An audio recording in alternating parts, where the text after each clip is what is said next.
Computer there. Oh, I got your text. Yeah, I'm good, man. Sorry. Right on. Right on. Yeah, I'm good. I'm good. Wow, that was quick. Got a good internet connection tonight, I think. Let's see what's happening here. I think. Wow. I wish I could we're add good. graphics to your live video. If you didn't make it so difficult, we would. But you don't play well with Zoom, Facebook, apparently. Hey, everybody. It's the Evan and Aaron show. Thanks for hanging in there and joining us on a Thursday night. Life gets in the way sometimes. Had a little bit of a family conflict, but all is good now. And you're joining us a little bit early at 6 o'clock, but hopefully that worked well for some people. I know it probably didn't for others, but we got a little goofy and crazy on this one. I am Aaron. This is Evan. It's the Evan and Aaron show. Welcome to, I believe it's third winter after last week's spring of deception. Is this like third breakfast for the hobbits? We get second breakfast, third breakfast. Freezing rain and sleet and 36 degrees and all that kind of stuff. But you know what? It wouldn't be Indiana. I'm sure sometime next week in one day we will experience all four seasons because that's what's never mind Punxsutawney Phil, man. You know what signifies spring to me is when we have all four seasons in one day in Indiana, and usually that's April 5th. You know it's bound to happen. I mean, and one thing I want to share about that, dude, are you having as much like just I don't even know what to call it. I don't want to call it anxiety, but I'm just like not or depression. I'm just, I'm like, just so done with this, man. I think so done with it. I definitely think seasonal affective disorder is probably a whole lot worse this year for a lot of people, just because we've been cooped up. We've gotten to go out a little bit, and then we get told to go back inside, go out a little bit. And then, we had, for the most part, a mild winter. Wasn't really terrible. Yeah. And then we got about 3 weeks of hell there. Where it was, it rained for a few days and we thought, oh, maybe we get an early spring, right? Nice warm rains. And then all of a sudden it was just ice cold. So that froze. And then we just got dumped on. We got snow upon snow. And I think that it's always that late one in February that hits you and you're like, God damn it, man. I want to be like Indiana just does this. Yeah, absolutely. Everyone. It's Eminem with two middle fingers up saying no, no. And, but I think, I hate to say it. I just think there's only really one thing, worthy of discussion this week because it just touches on so many things, and that's this craziness that's gone on down in Atlanta. I'm sure everybody's heard by now, but at least 8 people are dead, multiple people injured in a shooting spree because at predominantly Asian massage parlors. Take from that phrase what you will, but they're legal. We've got what appears to be your run-of-the-mill gun-toting, church-loving, Bible-thumping, apparent sex addict. I guess that's a get-out-of-jail-free card now. And Andy had a bad day. I got to be honest. I had a fucking bad day, and I have not killed anyone yet. I've got so much to say about that, but go ahead, man. I mean, that's the thing. There's so much bullshit attached to this. It's yet again what appears to be, an unhinged white kid who feels somehow sexually repressed in his life. Go figure. You grew up in Georgia. The one thing that keeps coming up is that he loved his religion. I don't know what his religion is, but I'm gonna just guess maybe Southern Baptist in Georgia. Certainly one of those that tells you that anybody who doesn't look and think like you is a bad person, and that you are meant to feel bad about having any sexual feelings beyond your marital partner and making a child and shit like that. And by the way, Jesus loves his AR-15 apparently. There's just all of this. I don't even know where to begin other than to say my heart goes out to everybody impacted by this. I don't know how targeting of the Asian American community this was, but this comes on the heel of over a year of the Asian American community being targeted because of the virus that, most likely originated in China, but that's some Korean American's fault who's lived in South Florida his entire life. it's just mind-boggling, and it reiterates how low we are, how racist we are, how uncaring we seem to be about anybody who doesn't look like that kid. And it just that there's so many details of it, Evan, that the more I think about it, just the more upset I get. What is your initial takeaway from this? I immediately was stricken with grief. You know, obviously your heart goes out to the Asian American community. But then all of a sudden I snapped over into being pissed. Yeah. Um, this is something that has been going on.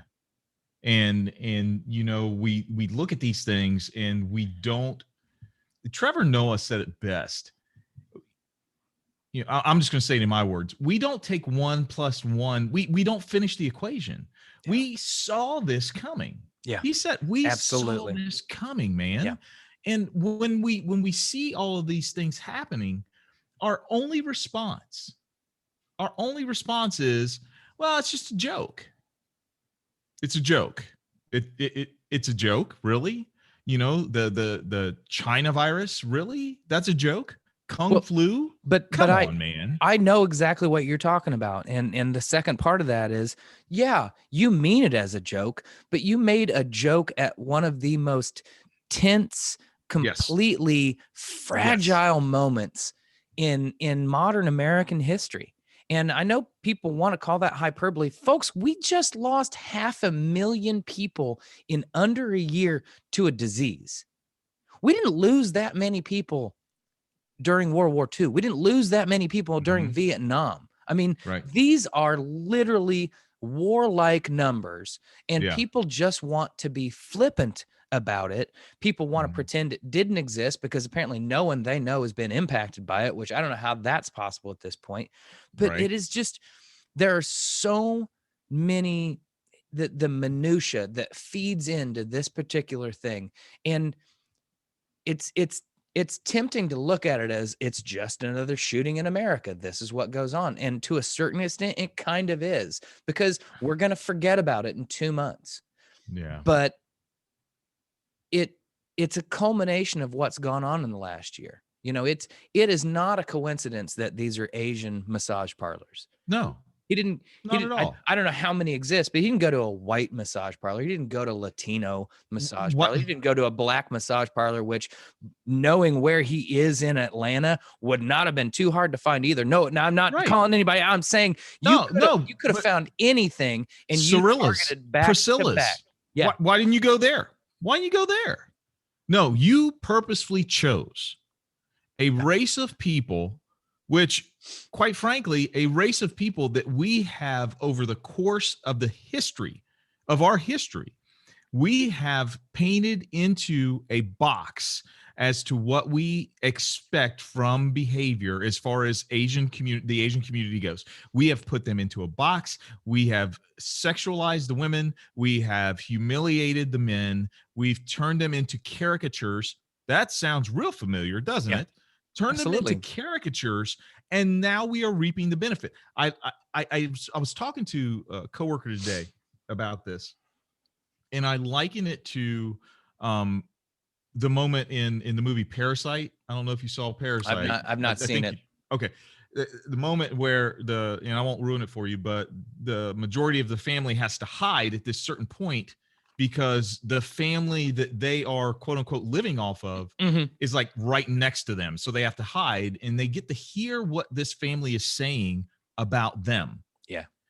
Now this was, talking about caste and caste systems, but when you repeatedly continue to talk shit about somebody, someone's going to pick that up in their head, and they're going to be like, okay, well, maybe it's not a joke.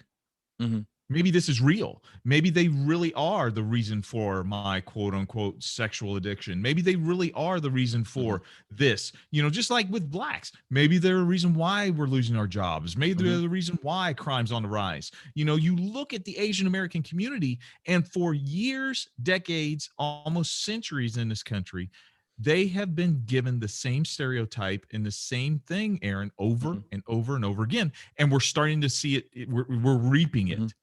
We're reaping it right now. And Yeah. we've been reaping it, but now it's so raw because of what's going on in our country. Now we're starting to be like, oh, we see the connection now. I think it's horrible what's happening, man. It's horrible. Well, I mean, I look on it, I think there is a very, very clear-cut pattern of behavior that has repeated itself over and over again with every new group of immigrants that have come to this country. Yeah. And no one has really, been immune to it. But when not only are you, viewed as a different ethnicity, race, culture, but you have no ability to speak the language as well. Mm-hmm. Um, and no ties. I Mm-hmm. mean, we did this the entire time. I mean, Germans, Italians came to this country, Poles came to this country, Jews came to this country, Chinese came to this country, Irish Yeah. came to this country. Um, all of them kind of willingly, attempting to search out a new land. Um, Mm-hmm. you know, the slave trade, did not impact those groups of people. And by the way, right now, anybody who wants to be like the Irish were slaves, go check your history. The Irish were not slaves. It's certainly not in any way to be compared to actual slave societies. Do your research. There've only been 5 true slave societies in history. We're one of them, sadly, but the Irish were not a part of it. They weren't treated great. I'm not pretending they were. My point is, this is a cycle. These groups show up. They're treated like shit. They live in the slums and they slowly make their way up. They slowly ingratiate themselves. They slowly gain a little bit of business credibility and they move up. And then the next group of people move in, and then that group shits on that group. Yeah. Instead of Yep. saying, you know what?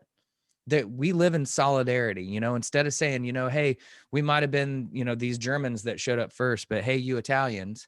But of course, there's the nationalism that comes along with that from Europe as well. Sure. But why anybody would have had any natural animosity for the Chinese coming to the Northwest and being like, hey, we're here to build the railroads, and you're like, well, fuck you. It's like, wait a second, these people have I don't understand this mentality of people who like, hey, we heard about this invitation, we heard about this promise of greatness Right. that America has written on the front door, and we showed up to partake of it, and we are so willing to do whatever, and still you shit on us.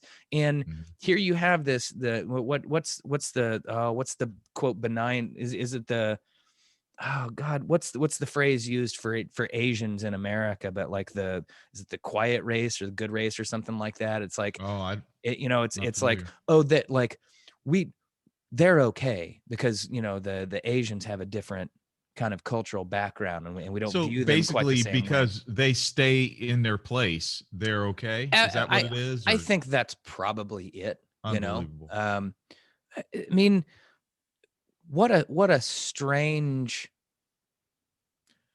what a strange sort of catch 20, not catch 22, but sort of inverted thinking that this country was founded on a promise that it has never ever intended to honor and live up to. And Yeah. I just, like, it would have been a whole lot better to just say, hey, if you manage to get in and be successful, good on you. But none of Mhm. this, like, everybody's equal and we want everybody to come here and this is the land of the free kind of bullshit. Yeah. Because it's just a lie. Well, it's been that way. You're right. And that's I think that's the crux of our conversation tonight, man. Is it always, and this is what people don't understand, and this is the thing I try to make sure that people understand whenever we enter into conversations about race, ethnicity, identity, sexual orientation, socioeconomic issues. All of those things stem back to who we were when we started. I mean, we were a country that was built on economics, nothing more, nothing less. The pioneers came over and they wanted to plant tobacco. John Wolfe, the guy, that said, hey, you know what?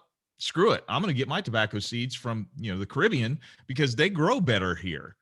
And sure enough, guy made, millions in today's currency. And then there you go. The United States was founded on economics. Mm-hmm.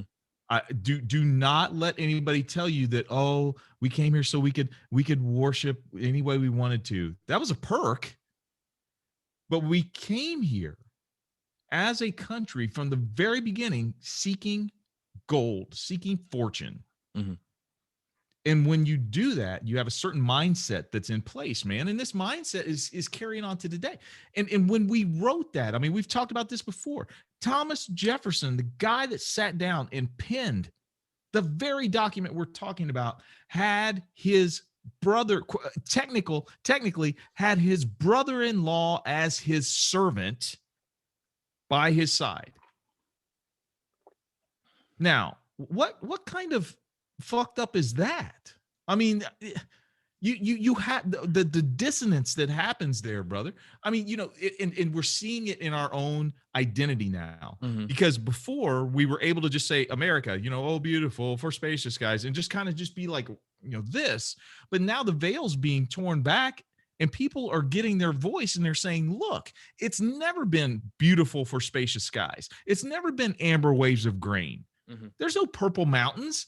There's only Lookout Mountain. Yeah. Where less than 150 years ago, they hung people like me.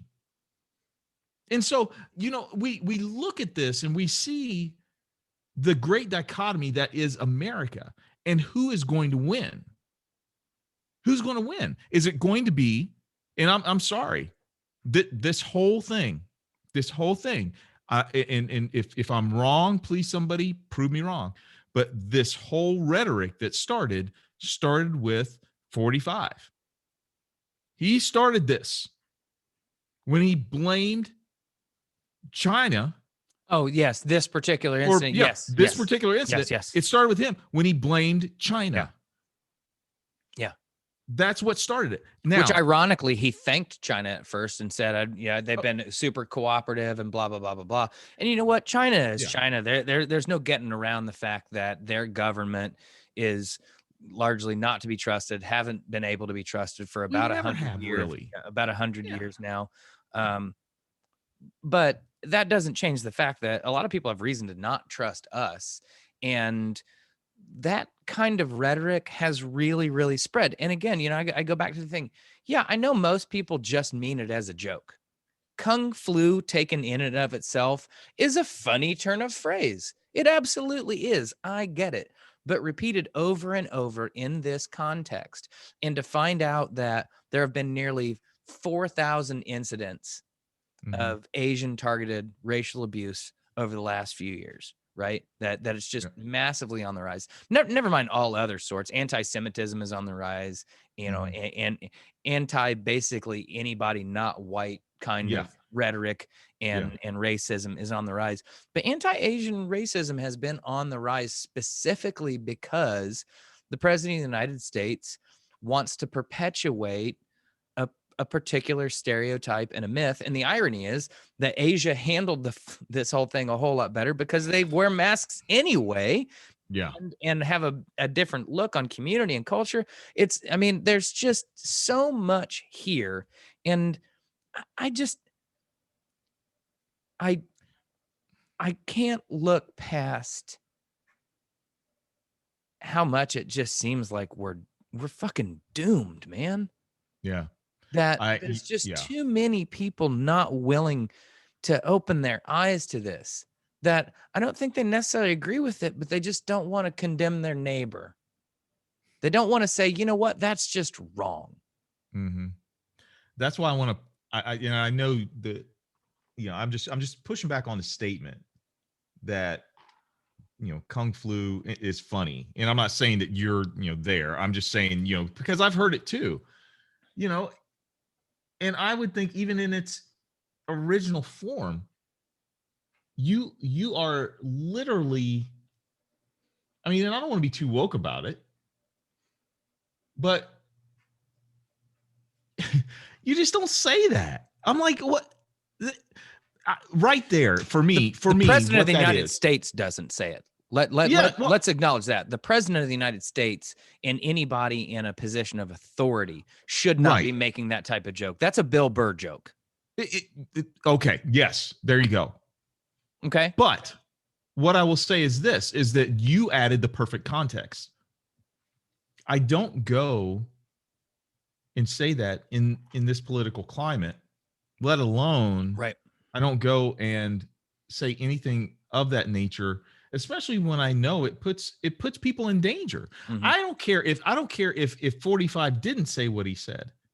If we had this pandemic and somebody, Joe Schmo, said, "Oh well, it's Kung flu," I, I would say you still need to call his ass out. You still need to Mm-hmm. say, "Hey, bro, look, that's the type of shit that'll get people Mm-hmm. killed."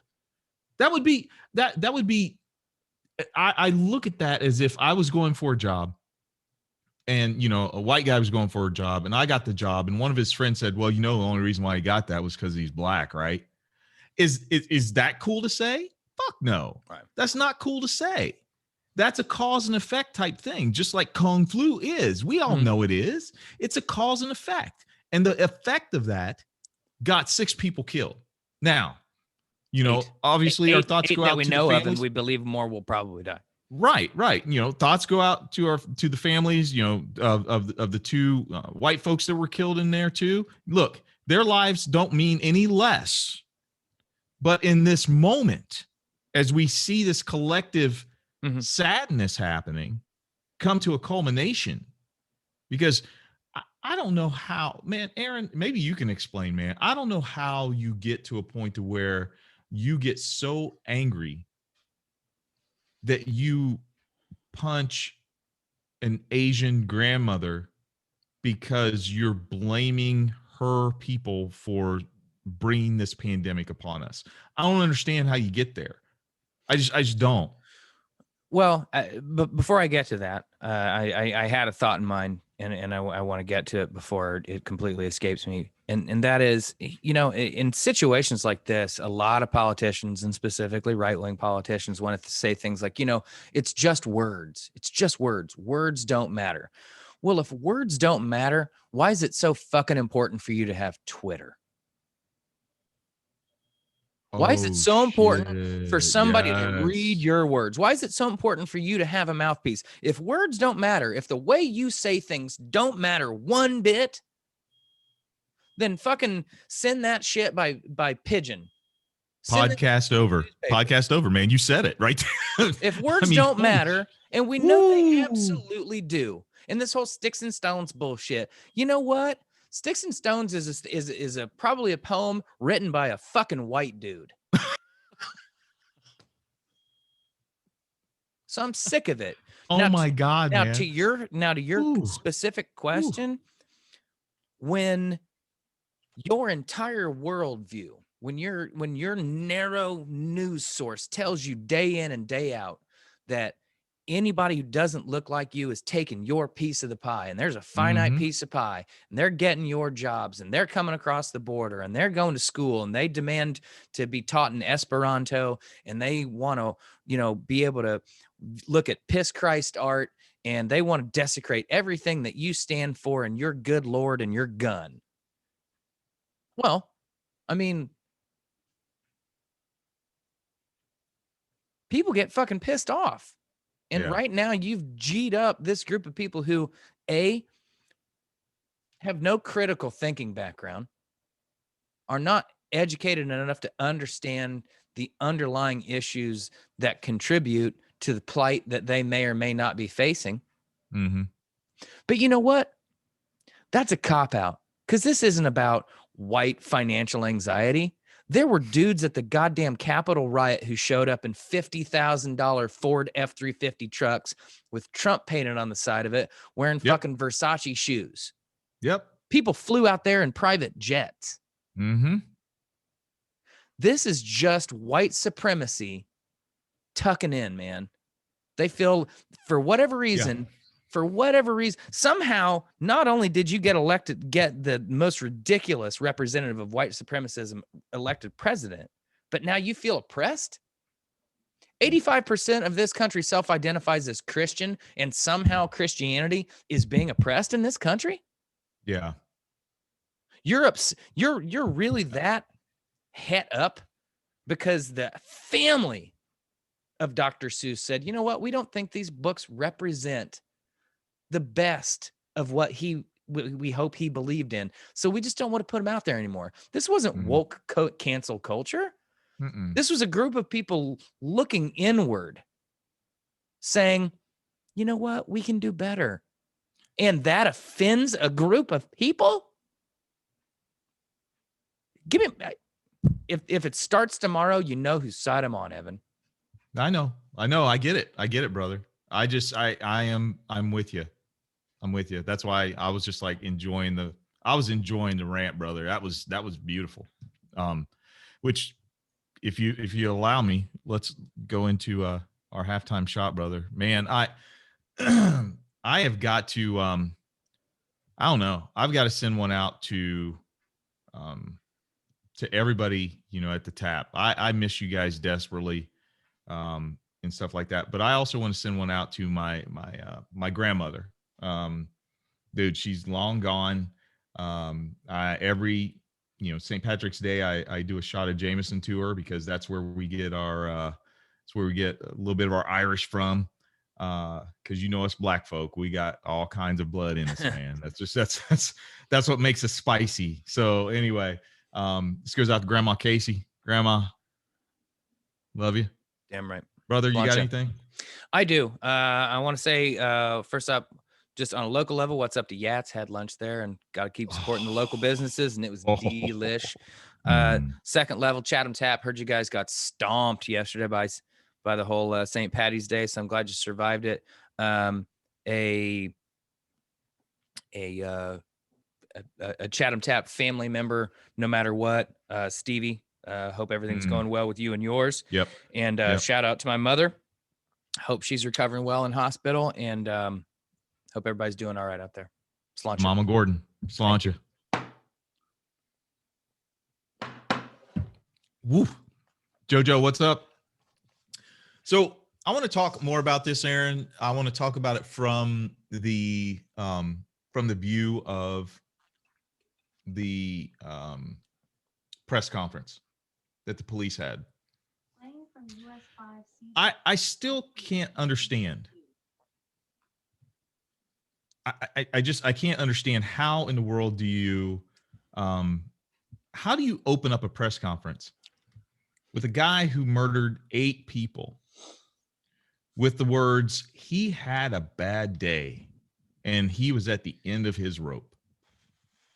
Well, there's a great turn of phrase. Welcome to fucking Georgia. Exactly.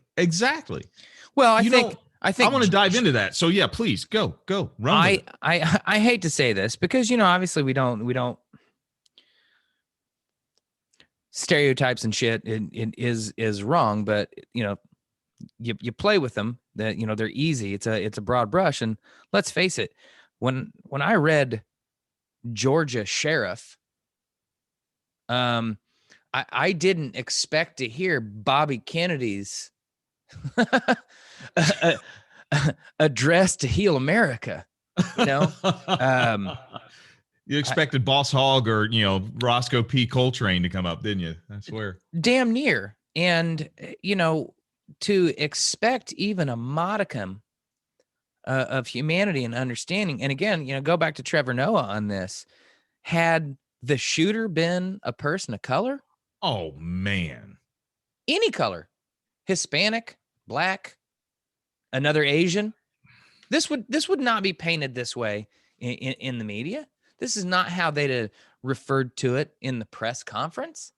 We wouldn't be talking about, oh, he was religious and he liked this and he liked that, which again, we need to have a sit down with the heads of the major media corporations and be, look, it is very, very obvious that anytime you run a news program and you show a white kid who's accused of some heinous crime, you talk about his swim records Yeah. And anytime you talk about a black kid who's accused of crime, you immediately find the one picture of him throwing up gang signs in a Facebook picture. Yep. Hey, I got Absolutely. news for you. Everybody on my floor, my freshman year of college, threw up gang signs.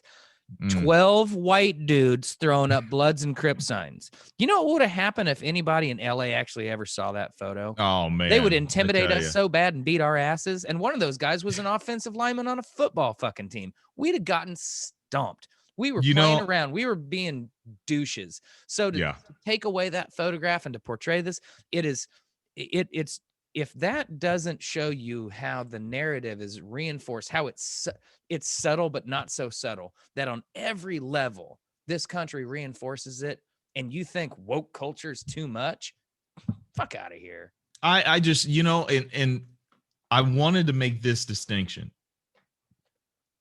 Think about Kyle Rittenhouse. Huh. Remember him?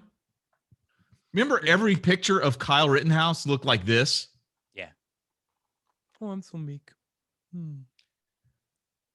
I saw at the very beginning, I saw pictures of him holding a gun, walking down the street. And then all of a sudden that shit stopped. It was like, Even now you see that picture. Right. And so what? Punchable once face. Again, he's got a punchable face. Yeah, exactly. Once again, to borrow Trevor Noah's line, we saw this coming. If this shooter had been a person of color, I probably would have taken odds that he or she would not have walked out of this situation alive. It would not have been taken alive. No way. They pulled this dude over on his way to go to, he said he was going to 2 more places. He had 2 more places in mind. And apparently he visited all of these places. Good on you, dude. Handies across a 2-state area. Well done. I would not be surprised. I would not be surprised that if they stopped and got him some Burger King, just like they did Dylan Roof. Does he have Robert Kraft on speed dial? Probably. I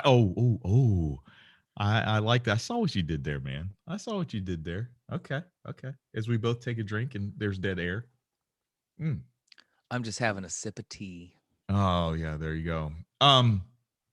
No, it killed me to sit here and once again see the very same people that Republicans will shout and scream that people of color are supposed to respect, disrespecting, not even talking about the victims, but yet laying a foundation in order for excuses to be laid upon on the shooter. I'm like, come on, man. We have to, Aaron. And I think this is the most frustrating thing. And I'd do this if we were sitting at the bar, man. I really would. I would look across and I'd be like, Jojo, tell me I'm wrong.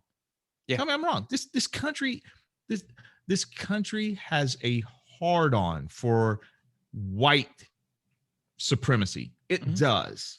It just does. And we need to come to grips with that. And the fact is that if we don't, we will continue being shocked at stuff like this. We'll continue being like, oh my God, thoughts and prayers. You know what? I can tell you for a fact, the Black community, the Asian community, the Latino community, the LGBTQ community, we're all tired of thoughts and prayers.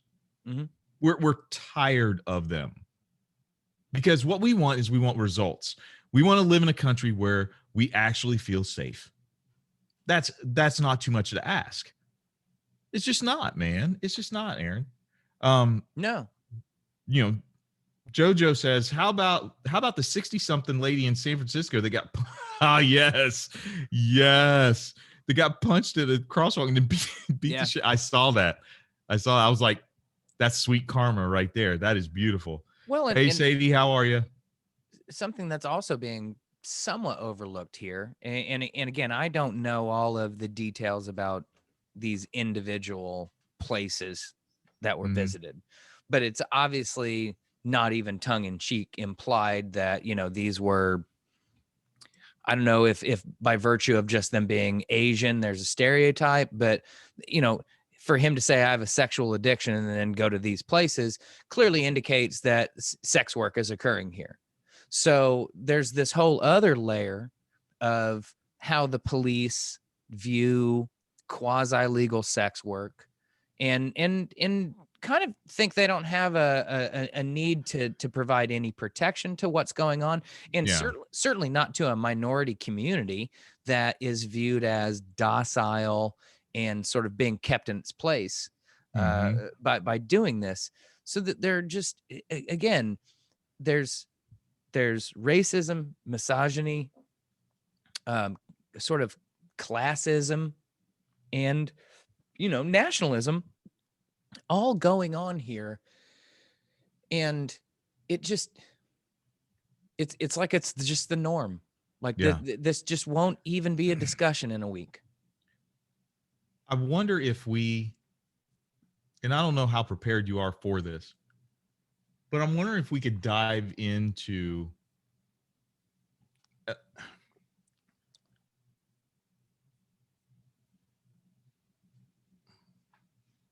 I want to kind of get into kind of the African American community and the Asian American community and the Hmm. relationship over the course of the Yes. years.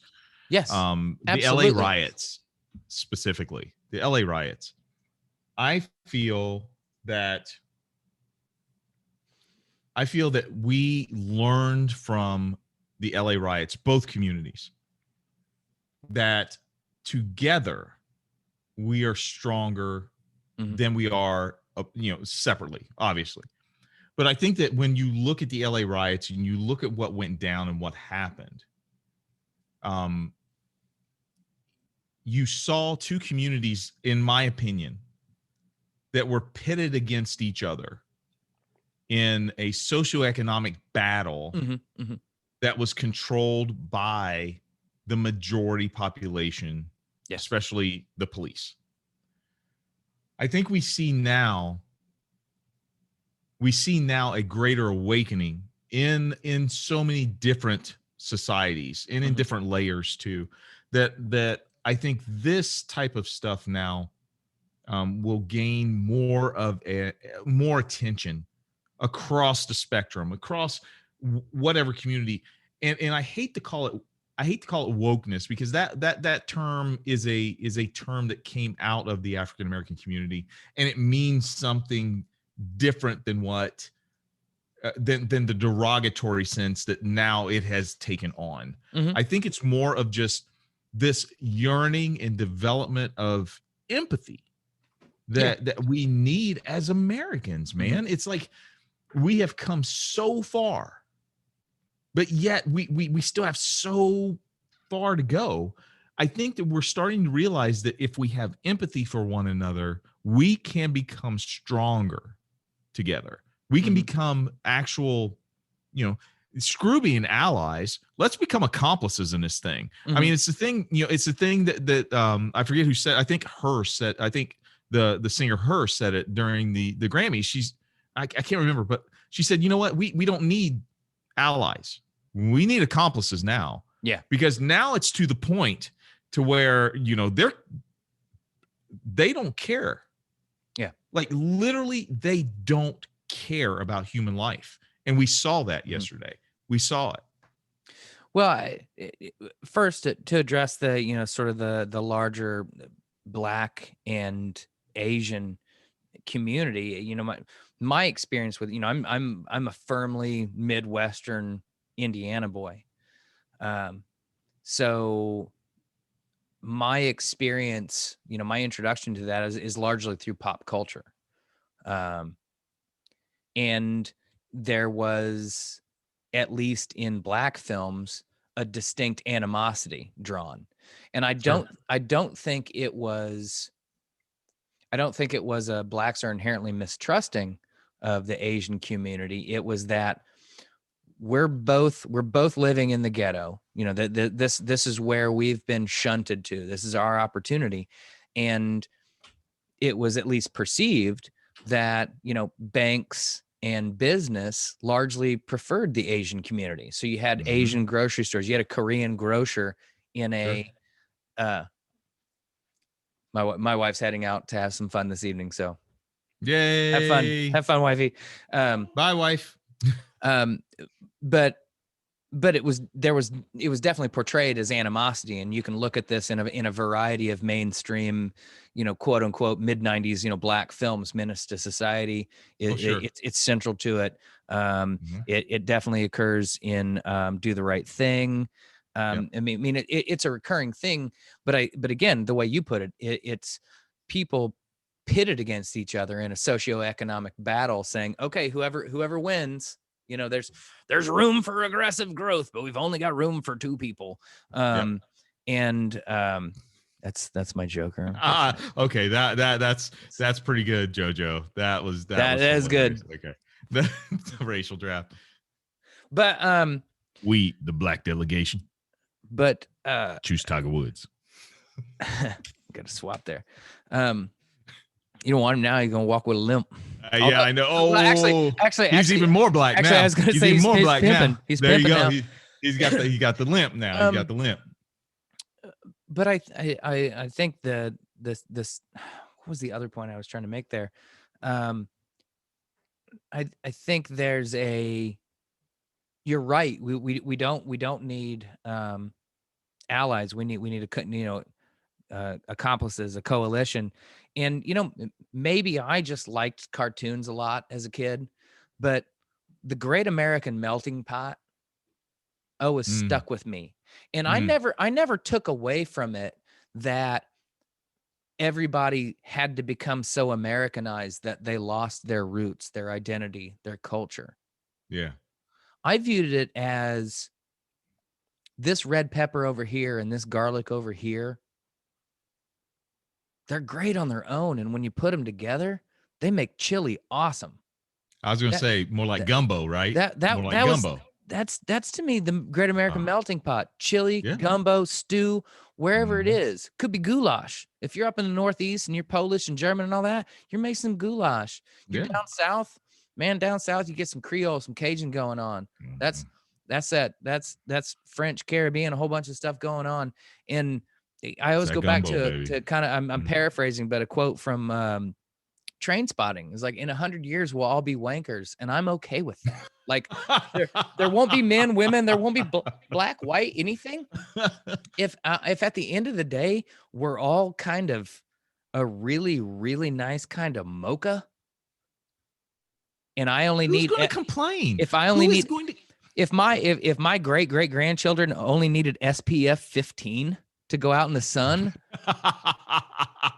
that'd be awesome. And if they could, if they were just born knowing how to do the shuffle and knowing how, maybe the wobble, well, but you got to shuffle, you got to wobble, you got to do a whole lot. Definitely got to wobble.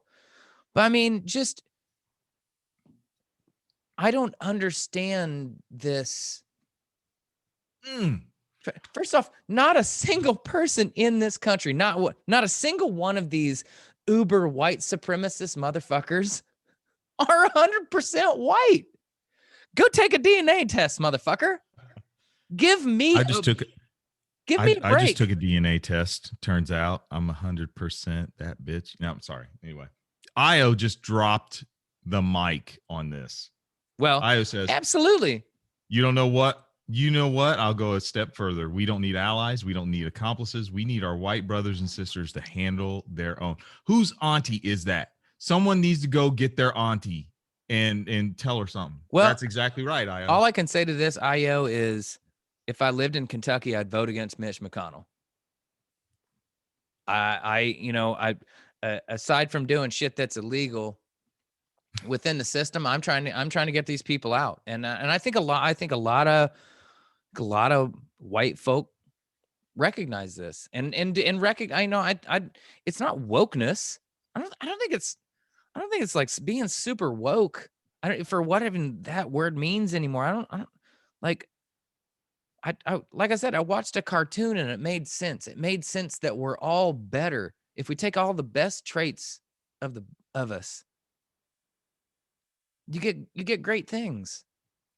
Republicans are focusing on cartoons nowadays. I'm just saying. Well, I mean, it shows you. Look, it's been 2 days now since the Atlanta shootings. And Yeah. Marjorie Taylor Greene, who lives around Atlanta, has said shit about it, and instead is mocking transgender children and saying that they're an affront to God and all this stuff. I just can't. I can't with that anymore, man. It is. I just can't. It's just so. It's so strange to me that at a moment when we could be at such an easy point of understanding, is it really radical? Is it really radical? I mean, have you never been to an Asian Mexican fusion restaurant? Have you never had a bulgogi burrito?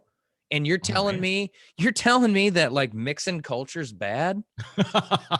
When it comes to food, you better slow your roll. That's what I mean. That's what you're saying, which I agree. I 100% agree with you, man. But I think it's a larger metaphor. I think it speaks to the fact that, yeah, long time ago, we were very insulated and we created these cultures, and that's great. But basically, ever since we did, every one of those cultures has sought to seek out other people, either in conquest, which is shitty, or through trade or just understanding, which is amazing. Look, Yeah. Asia, different Asian countries tried to conquer all sorts of shit. The Mongols did their thing. We had the Crusades. We've got all every place on the planet has got their kind of like, well, we kind of fucked up by trying to go out and just be like, fuck these other people. We want our shit there. And then, but ultimately they all came back and went, you know what's really great? We didn't know they had burgers elsewhere. These burgers are really, really good. Right? Hey, this pizza thing is kind of nice. Like all of a sudden you go to Mexico City and you come back home and you're like, hey guys, you know what's amazing? Elote. What's elote? It's corn. It's corn with mayonnaise and shit on it, but it's so good. It's so good. Guess what happens? Guess what happens to like wheat and hops whenever you let them do their thing together and add a little water and some yeast? Look, I think raisins in potato salad is a myth. I think it's a cultural myth. And I think if anybody shows up, I think you slap them in the face and tell them to go the fuck home. All right, ladies and gentlemen, go the fuck home. Okay, so this is the first time that it just popped in my head. But here we go, Aaron. I've got a little bit of alcohol in me. We are going to do, and I told Aaron at the beginning of the show, I was so like just down because of everything that's happened, and it's been a hectic week, hell of a week for both of us. I told him, I said, man, I really don't have anything for the Hey Aaron segment. I have no idea why my brain went here, but it is time for my favorite segment of our show. Hey, Aaron. All right. What's up, brother? Okay, so here's what we're going to do tonight. We are going to hear Aaron's best impression of U.S. presidents. Ooh. Mm-hmm. Yep. Right. We're going to go there. So we will start out with an easy one. Aaron, do your best impression of George W. Bush. Ooh, W.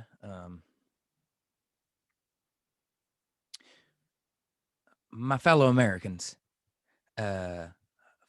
fool me once, shame on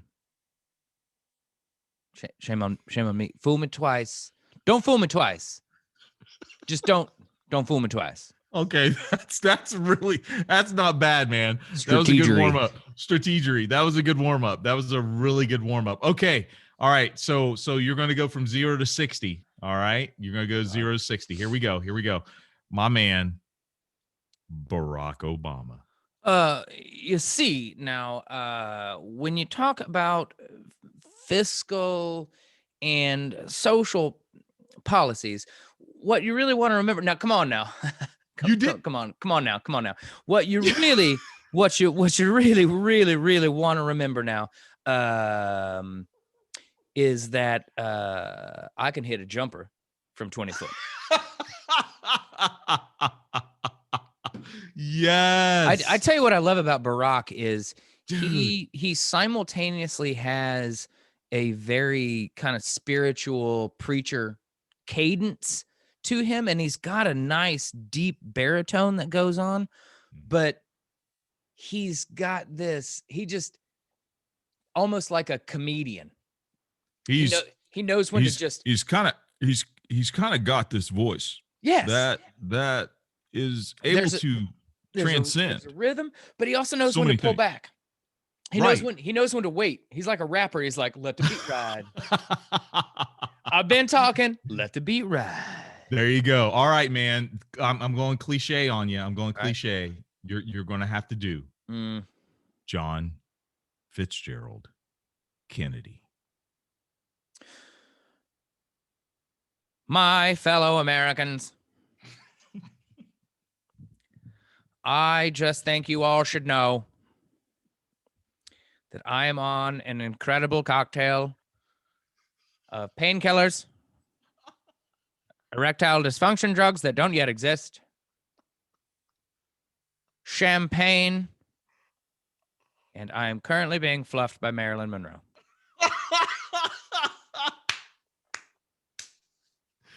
Thank you all and good night. God. Back and to the left. That was beautiful. Back and to the left. Too soon? Is it too soon? I don't know. It's not too soon for me. Not too soon for me, but I'm just saying. Oh my God, dude, that was hilarious. Okay. You want to hear my Ted Kennedy impression? Oh, yeah, go ahead. Swim the fuck away, Ted. Swim the fuck away. Chappaquiddick. Anyway, dude, you don't have to even say a word for this next one, okay? I just want to see what you do based on, and I'm giving you a big hint based on rumors. Okay? You ready for this? President Lyndon B. Johnson. Not taking my dick out on air. And I'm also not going to repeatedly say the N-word while supporting the Civil Rights Act of 1964. Right. It's like, wait, what? I really hope these N-words get what they. I really hope we help these N-words out. Oh, that'd be great. God. They deserve it. Oh man. I hear they're hard workers. Okay, this one, we grew up with. We grew up with this one. I'm gonna have to do. I'm gonna have to ask you to do Ronald Reagan. Well, you see, Nancy used to take a little bit of cocaine and put it right on the tip of my penis. And then she tucked a little on her, and then we could just go for hours. It was, I don't know. I don't even remember running for governor of California, but thank God those blacks can't have guns. Okay, now go to his successor's winner, William Jefferson Clinton. I did not touch that girl. I merely laid there and smoked a cigar while she checked her tonsils repeatedly, over and over. I ate a Big Mac. Her dress got stained. I don't know. But it was good. I lost the Arkansas accent there for a while. That's okay. That's okay. I stuck with the bit. Oh, that was good, man. All right, man. I got one more for you. We affectionately knew him as Tricky Dick, but I'm going to have to ask you to do your best, Richard Nixon. Ooh. I'm saying that when the president does it, it's not against the law. Oh my God. Dude, that was okay. That was legit. I thought you were going to go effective noon tomorrow. I'm resigning the presidency of the United States of America. Vice President Ford will assume the office. Dude, I did Vice not President see. Ford will assume the office and promptly fall down the stairs.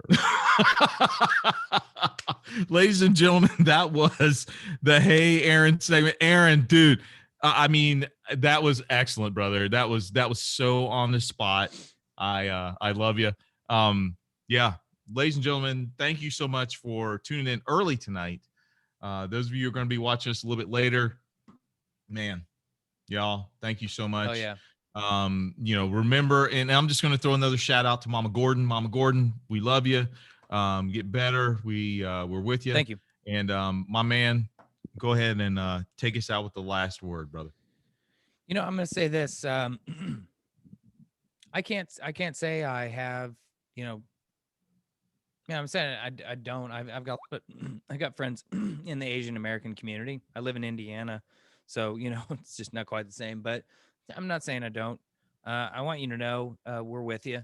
We've talked a lot about specifically the Black community issues on this show, and rightfully so.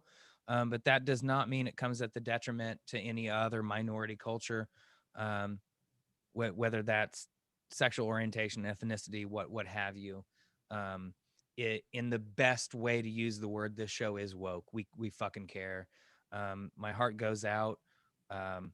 It's wrong on so many levels to be treated this way, to be treated as an other, and all I can do is do my part to try to make you guys feel belonging.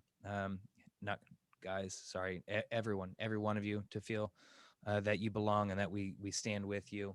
And we can and need to do better. This has been a weird, freaky week. And yet it seems like the same old shit. Yeah. And it's up to us to keep fighting that fight. There's people out there who think this is the way to go, and it's not. This is not the way to go. We can be better than this. We are good people at our core. I'm not a religious person. So people wonder where I get, where's your moral center come from? Where's your optimism come from? You know what? In the worst of times, people really, really do and can come together and overcome, and we will. This is ugly shit. This is ugly racism, ugly sexism, ugly misogyny, ugly anti-sexuality. This is a lot of weirdness, but we can do better, and we can teach these people that it's not something to worry about.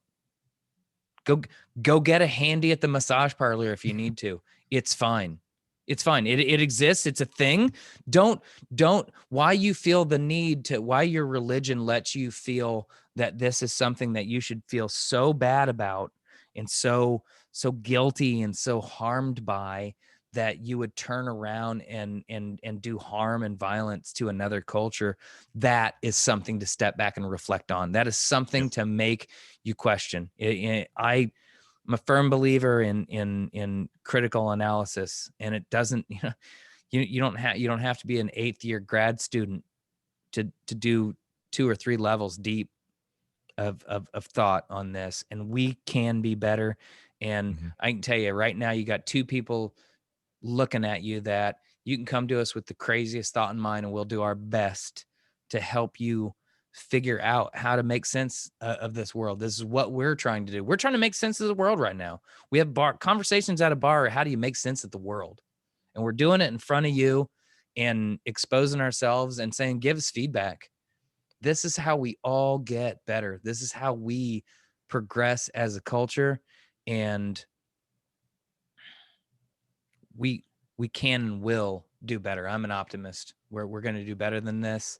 And Evan, we're not allowed to expose ourselves, by the way. I'm just saying.